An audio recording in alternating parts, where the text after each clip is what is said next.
呢張係2024年嘅冠軍合照，呢張係2025年嘅冠軍合照。大家好，我係鍾意講賽馬嘅 ED。香港國際賽事4項國際一級賽已經順利完成。喺4場賽事入面，香港馬迷普遍都係坐2望3嘅想法。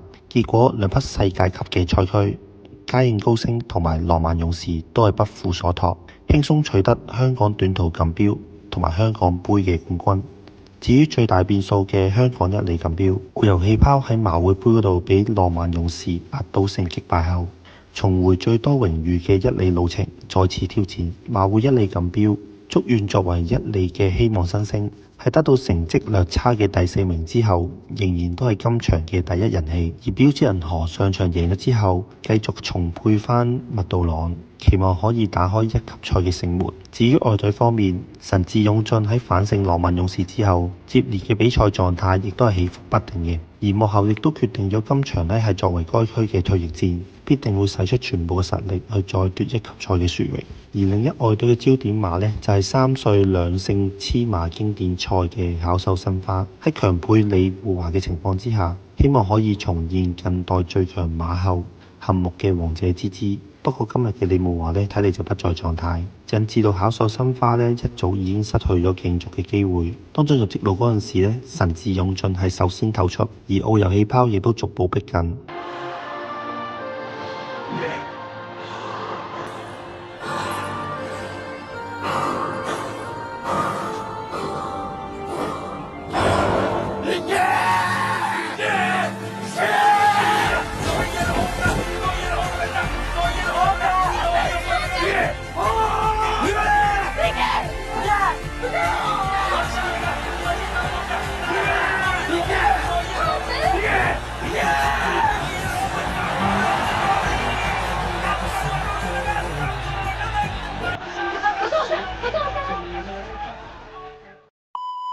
喺最後100米，潘頓使出佢嘅必殺技車輪邊，係激發到澳遊氣泡揮逼成功。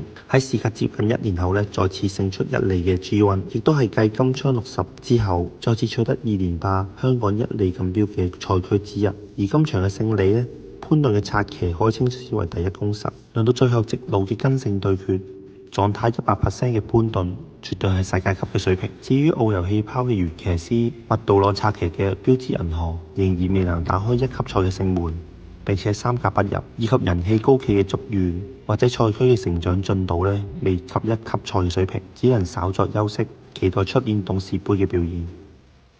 同日另一場嘅港隊約翰2400米嘅香港瓶凱旋門大賽嘅季軍同工之妙同電軍嘅袁飛標槍一齊重現翻凱旋門大賽嘅精彩瞬間。雖然袁飛標槍已經及早返嚟，但仍然未能追近同工之妙。靠住紀仁安嘅出色發揮，令到費伯華成為歷來勝出最多香港瓶嘅練馬師。另外季軍嘅歌利巨人同埋電軍嘅班把實力，亦都喺最後直路嗰度保持追勢，將後面嘅馬群拋離。而4匹實力嘅賽區鬥到最後1分1秒令到今年嘅香港瓶嘅水準係提高咗唔少嘅。至於香港代表最接近嘅名次就係有目共賞嘅第6名，亦都係港隊嘅合理水平。畢竟有目共賞只係 G3 嘅呢半水平，而勝出嘅對手亦都係香港馬迷最熟悉嘅標致五支同埋當然情。